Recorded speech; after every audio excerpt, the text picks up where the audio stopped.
Bonjour à tous, bienvenue sur Nino Petra Studio. Aujourd'hui, je suis contente de vous retrouver pour une nouvelle vidéo de la série Design Your Space. Donc, c'est une série dans laquelle je redesign l'intérieur de mes abonnés. Je vous l'ai annoncé il y a quelques mois déjà, mais je me suis lancée à mon compte en tant que décoratrice d'intérieur. Donc, merci beaucoup déjà pour tous vos retours positifs suite à cette nouvelle. Le but de cette série, c'est un petit peu de vous montrer comment je fonctionne et comment je travaille avec mes clients pour leur créer l'intérieur de leurs rêves. Donc pour la vidéo d'aujourd'hui, ça va être en rapport avec le projet de Monia et Indy. Donc Monia, c'est une jeune femme qui habite à Bruxelles, en Belgique, et j'ai eu la chance de l'accompagner sur 2 pièces de sa maison. Donc il y a d'abord la chambre parentale, la chambre de Monia, et ensuite la chambre de sa petite fille. Donc dans la vidéo d'aujourd'hui, ce sera uniquement la chambre de Monia. J'espère que ça va vous plaire. Avant de commencer la vidéo, si vous ne me suivez pas encore sur cette chaîne et que vous êtes fan de décoration, de travaux, de rénovation, de DIY et tout ce qui touche à ce secteur de la déco, n'hésitez pas à vous abonner. Bien évidemment, je vais suivre le projet sur mon ordinateur et je ne sais pas trop vous tourner le dos, promis. Alors, ce que j'ai l'habitude de faire avec mes clients, c'est qu'on se rencontre une première fois, soit en visio, soit en physique, pour déterminer vraiment le but du projet.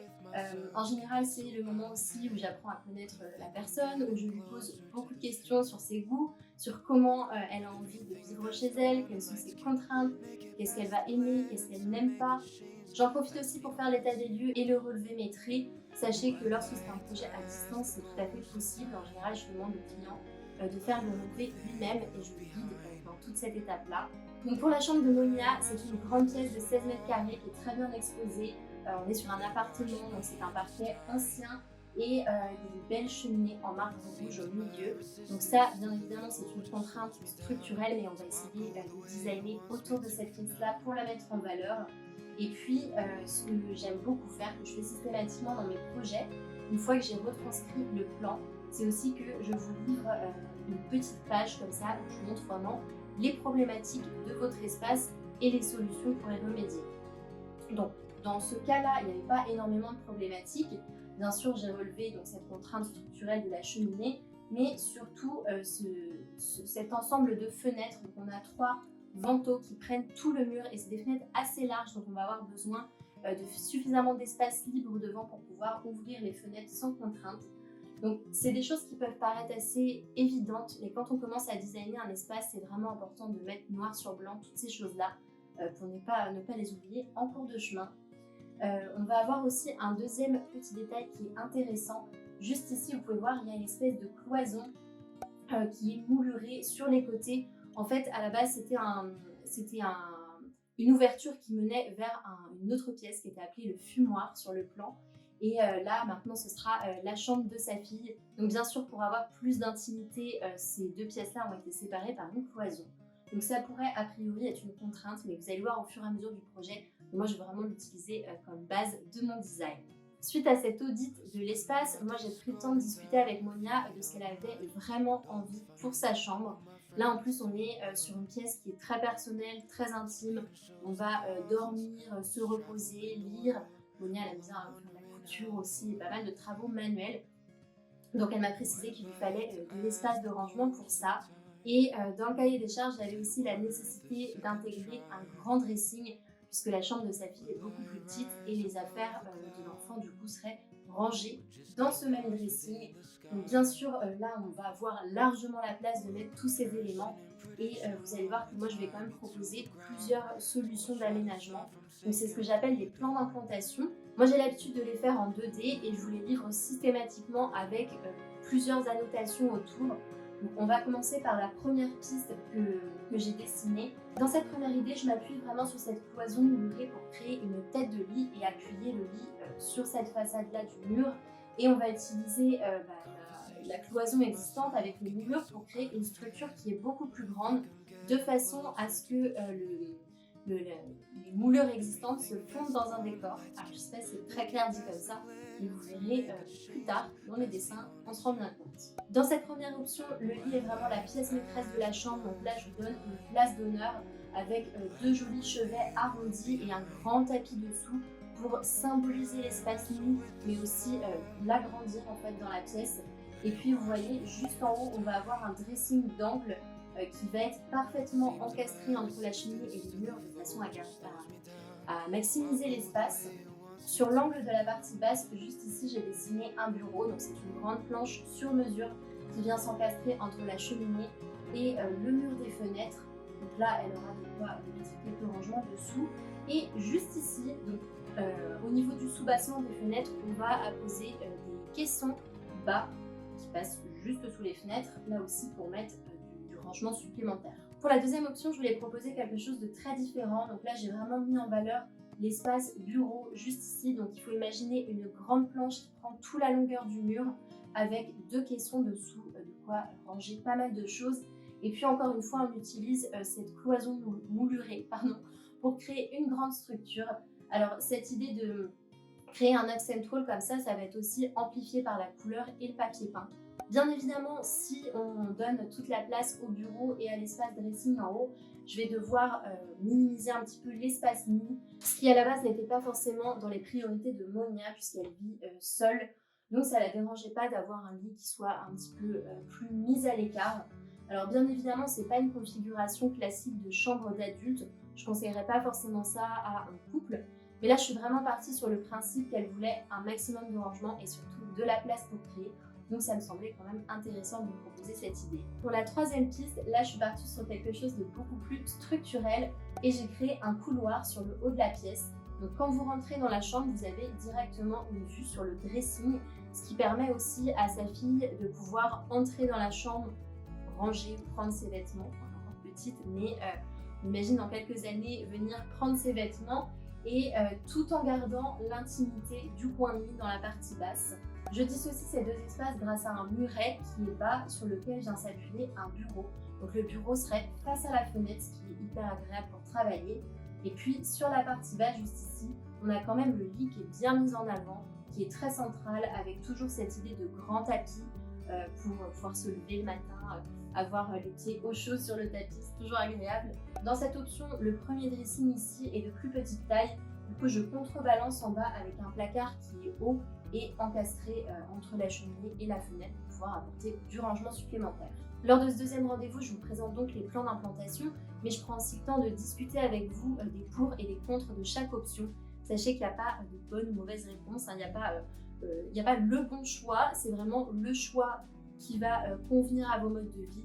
Donc là, je suis vraiment très présente dans cette étape pour vous aider et vous guider à faire le choix qui vous correspond le plus. Ce rendez-vous-là, il sert aussi à vous présenter mes directions esthétiques. Donc moi, j'ai travaillé en amont sur 2 moodboards. Et puis, j'essaie aussi de pousser un petit peu vos goûts, d'aller titiller quelques idées que vous m'avez données. C'est vrai que des fois, j'ai des personnes qui arrivent avec une idée très précise de ce qu'ils ont envie, mais bien sûr mon rôle en tant que décoratrice c'est aussi d'aller porter les choses un petit peu plus loin avec un peu plus d'audace et de peps. Donc là vous allez voir ce que j'ai proposé à Monia. Pour info, elle avait envie d'un style Swanglish, donc Swedish, donc scandinave, et English, donc anglais. C'est un style qui me parle énormément et qui fait aussi référence à ce qu'on a fait dans la maison. Donc honnêtement j'ai adoré lui faire ces recherches là. Donc la première moodboard que je propose, c'est un univers qui est assez poétique, qui se base sur des teintes pastel. On a la couleur qui est très présente dans la chambre, c'est vraiment ce qu'on avait décidé en amont. Donc là la couleur elle revient sur les murs, mais vraiment en grand aplat de couleurs, sur les menuiseries, sur les petits objets déco et aussi sur les motifs. On va vraiment utiliser la couleur pour délimiter les espaces. Donc pourquoi pas une tête de lit avec cette idée de structure en boiserie d'une couleur, la zone bureau d'une autre couleur, la zone dressing encore d'une troisième couleur. Donc on retrouve du rose incarnat, du vert anis, du saumon, du bleu layette et puis des tonalités blanches et du bois pour apporter quand même un petit peu je vais pas dire de classique, mais un petit peu ce côté anglais. Monia m'avait précisé aussi qu'elle aimait beaucoup le mix and match de motifs, donc les associations audacieuses entre différents imprimés. Et là, bien sûr, je suis partie sur une déclinaison de paisley exotique avec des motifs un petit peu indiens, des motifs géométriques, des carreaux, mais toujours dans une belle association de couleurs.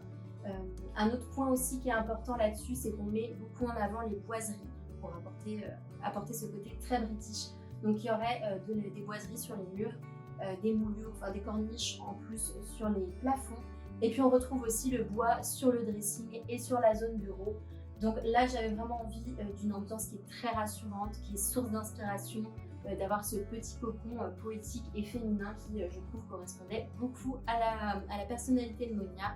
La deuxième moodboard que j'ai choisi de lui présenter, c'était quelque chose d'un petit peu plus masculin, même si attention, je pèse mes mots, mais peut-être d'un petit peu plus mature, de moins poétique. Pour le coup, là, on se base plutôt sur des lignes des années 50, donc c'est très dans l'esprit mid-century, où on va peindre le plafond dans une couleur assez audacieuse pour apporter ce côté un petit peu bulle. Et puis là, je vais capitaliser sur les couleurs primaires, mais alors c'est des primaires désaturées. On est sur un bleu de nuit, un jaune moutarde, un rouge un petit peu éteint comme ça. Pareil qu'on utilise aussi en grande zone, donc en grand aplat sur les murs. Et là, on garde aussi cette idée de soubassement avec une couleur bien présente et puis un papier peint en haut. Et il y avait aussi ce visuel-là qui m'inspirait beaucoup puisqu'il y a une cheminée au milieu et un grand placard qui a été encastré sur les côtés. Donc ça, c'est des petites options aussi dont on a beaucoup discuté. Donc dans ce moodboard, j'ai vraiment cherché l'équilibre entre le mid-century avec des lignes assez nettes et basses, et puis à la fois le style cottage avec les boiseries, les papiers peints et la couleur qui est omniprésente. Là aussi, on a pris le temps de bien discuter des différentes options et j'ai laissé quelques jours à Monia pour me faire un retour et décider de la piste sur laquelle elle se sentait plus à l'aise. Elle m'a confié avoir adoré les deux, mais finalement, elle se projetait plus sur la deuxième option. Donc c'est celle-ci que j'ai déclinée dans la suite du projet. Ce qui se passe ensuite, c'est que moi, je prends quelques jours pour travailler sur la suite du dossier. Je vais remettre le plan d'implantation en couleur, donc avec l'univers coloré et esthétique qu'on a choisi. Donc là, je vous montre, finalement, elle a décidé de partir sur l'option 1, puisque c'était un bon équilibre entre la zone dressing qui est quand même très grande, le coin de nuit qui est bien mis en avant, et elle aimait bien aussi cette idée de boiserie pour cacher les moulures actuelles. Et puis le coin bureau ici, on a décidé de l'agrandir avec un grand plan de travail qui passerait par-dessus les caissons. À cette étape-là, je mets le plan 2D en couleur puisque ça permet de se rendre compte de la proportion des couleurs. Est-ce que c'est trop? Est-ce que c'est pas assez? Est-ce que finalement, on aurait peut-être envie que cette boiserie ici, elle soit bleue et pas rose? Donc voilà, ça permet d'avoir déjà un avant-goût de ce que ça va donner. Et je vous montre maintenant la vue 3D. Donc moi, ce que j'ai l'habitude de faire, c'est de partir sur une coupe transversale qui est à l'échelle et ensuite je la prolonge en vue 3D. Pourquoi je fais ça et pas de la 3D pure avec une perspective totalement irréaliste? C'est parce que pour moi, c'est important d'avoir le sens des proportions et des rapports des objets et du mobilier entre eux, ce qui n'est pas toujours le cas dans la 3D. Ici, j'ai apposé le bleu nuit sur le mur qui soutient le lit. Donc je l'ai travaillé en intégralité en incluant bien sûr la porte et la petite boiserie autour. Et puis comme je vous expliquais, j'ai créé cette structure. Donc je me suis vraiment basée sur la cloison existante qui se situe ici, sur lequel j'ai construit cette grande menuiserie de tasseaux. Et à l'intérieur, on vient placer un papier peint. Donc ça permet d'avoir une tête de lit qui monte quasiment jusqu'au plafond, qui est assez grandiose. Et puis, elle avait aussi une tête de lit de son précédent appartement que j'ai replacée juste ici. Donc, c'est une tête de lit en velours. Et je trouvais ça sympa d'accentuer encore une fois ce point de lit avec une tête de lit en plus. Ça apporte ce côté très, très chaleureux, très british, un petit peu maximaliste que j'aime beaucoup. Je ne vais pas tout vous expliquer en détail, mais en gros, je vais proposer une solution assez convenable pour les rideaux, puisqu'il n'y a pas de volet dans cet appartement. Donc, elle souhaitait quand même avoir ce côté occultant pour les fenêtres. On a peint bien évidemment le plafond en jaune moutarde comme je vous montrais tout à l'heure. Et pour les rangements sur le côté, on va partir sur des modules Ikea puisque là on n'avait pas le budget de faire du sur-mesure dans ce projet-là.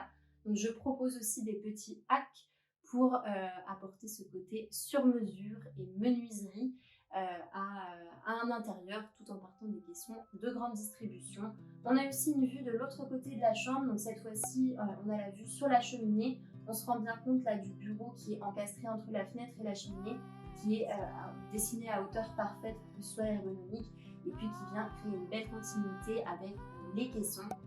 On a aussi créé un petit coffrage ici amovible pour le radiateur qui permet d'être enlevé ou d'être ouvert en fonction de si le radiateur est allumé ou pas. Et puis pour avoir une petite zone d'attraction visuelle sur ce côté du mur, avec quelques rangements en plus, on vient créer 2 étagères en hauteur. Et puis sur la zone de gauche, on va avoir un grand dressing. Là aussi, on est parti sur une configuration Ikea, je vais vous en parler juste après. Donc voici à quoi ressemble la vue 3D.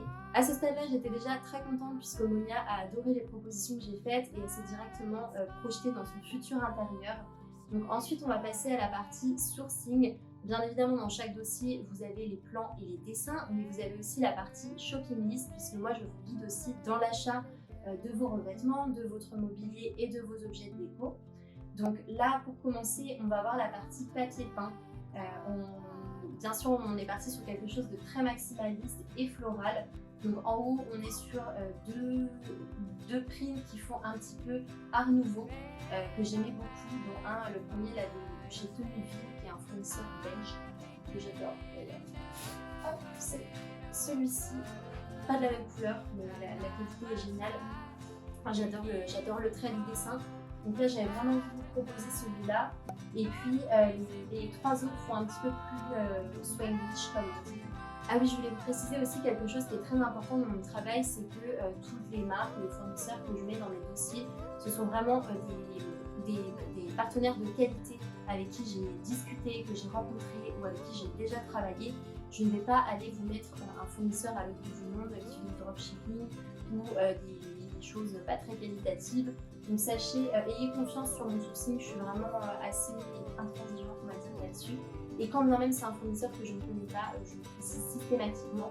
Et puis pour le sourcing de couleur, donc ça me permet de passer à la planche peinture, moi j'ai toujours des couleurs avec moi. Donc là par exemple, je prends le nuancier de Bill Bokeh et je vais vraiment choisir les couleurs en les ayant sous les yeux. Je ne vais pas choisir les couleurs derrière un écran, ce qui est totalement ridicule parce que les écrans ne sont pas calibrés forcément pour faire ça. Donc en général, pour chaque couleur à mettre dans un espace, moi je propose deux références, donc deux fournisseurs différents souvent, parce que ça peut arriver qu'il y en a un qui soit pas en stock ou qu'il y en a un qui soit plus facilement accessible pour vous. Dans tous les cas, je vous précise toutes les informations nécessaires sur le produit, donc le nom, la marque, le type de finition, le prix au litre et puis le lien direct pour aller sur le site. Lorsque je fais des rendez-vous en physique, j'ai tout le temps les nuanciers avec moi, donc ça me permet de vous montrer en direct live à quoi ça ressemble. Et puis si vous choisissez une prestation en visio, n'ayez pas peur, je vous envoie en amont le nuancier par la poste, ça c'est compris dans le budget global. Ce qui est très important aussi, au-delà des références de peinture, c'est le plan technique des peintures. Donc c'est cette petite planche-là où je vais vraiment vous expliquer comment mettre la peinture sur quel support, parce que qu'on soit sur un mur en béton, un mur qui ait déjà reçu une peinture glycéro avant, ou alors comme ici une menuiserie, ça va pas du tout être le même type d'application. Donc je donne vraiment tous les conseils pour pouvoir le faire chez vous, puisque dans beaucoup de cas la peinture c'est une étape que vous souhaitez faire vous-même. Et si vous souhaitez déléguer un artisan, c'est toujours utile de lui fournir ce genre de planche, ça permet vraiment de mettre au clair ce dont vous avez envie. Et là, en lui fournissant ça, clairement, on n'a aucune excuse pour se tromper. Donc sur la partie mobilier, je vous ai dit tout à l'heure, il y a une partie Ikea Hack. Donc on va partir de ces commodes Malm. Je donne bien sûr là aussi toutes les références et les tailles de questions à choisir. Et puis je précise encore une fois comment rénover un meuble Ikea. Parce que là, c'est pareil, c'est de Mélanie, hein, ça ne travaille pas n'importe comment. Donc je veille bien à mettre tout ça dans mon dossier. Pour la construction du dressing, il y a toujours plusieurs options. En général, soit je vais vous faire des plans de menuiserie sur mesure, soit on va passer par une configuration Ikea, donc c'est le cas ici. Ce que j'ai fait, c'est que moi, j'ai entièrement dessiné le projet sur le site Ikea et ensuite je mets toute la shopping list avec les références, les quantités et les prix, avec le prix total et un petit QR code à la fin pour que Monia puisse aller reprendre le projet où j'en suis. Ça permet d'avoir une certaine flexibilité, qu'elle puisse modifier 2-3 choses si elle le souhaite sans recommencer à zéro. Ici, c'est la planche de référence pour le mobilier, donc là aussi je vais mettre 2 à 3 options par objet et puis je mets tous les détails. Vous remarquerez aussi que devant certains articles, il y a un petit point vert. Ça représente un sourcing éco-responsable. Soit c'est Made in France, soit c'est du bois certifié FCS, soit c'est de la seconde main, soit ce sont plus globalement des produits éco-conçus. C'est quelque chose qui fait vraiment partie de mes valeurs et j'essaie vraiment de le retranscrire dans mes dossiers. Sachez que c'est pas parce qu'on va essayer de sourcer écologique que ça va être forcément plus cher. Donc n'ayez pas trop de crainte là-dessus. De toute façon, je tiens vraiment à rester dans le budget qu'on a fixé dès le début.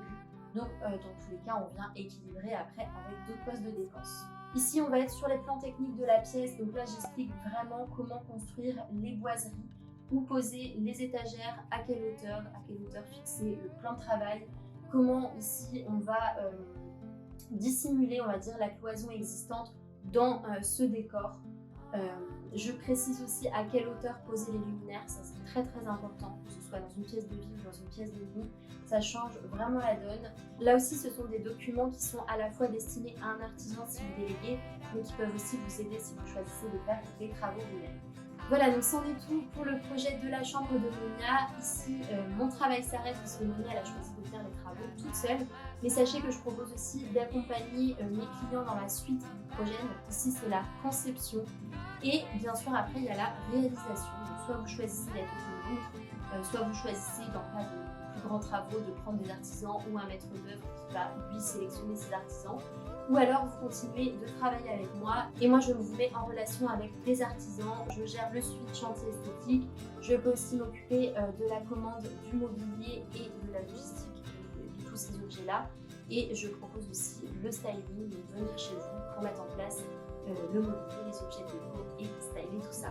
Globalement, j'ai adoré bosser sur ce projet puisque Monia m'a vraiment challengé sur un univers très audacieux et maximaliste.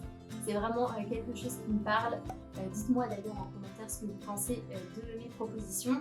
Et puis, si vous aussi vous avez un projet de déco ou de rénovation chez vous, n'hésitez pas à m'envoyer un petit mail ou un DM sur Instagram.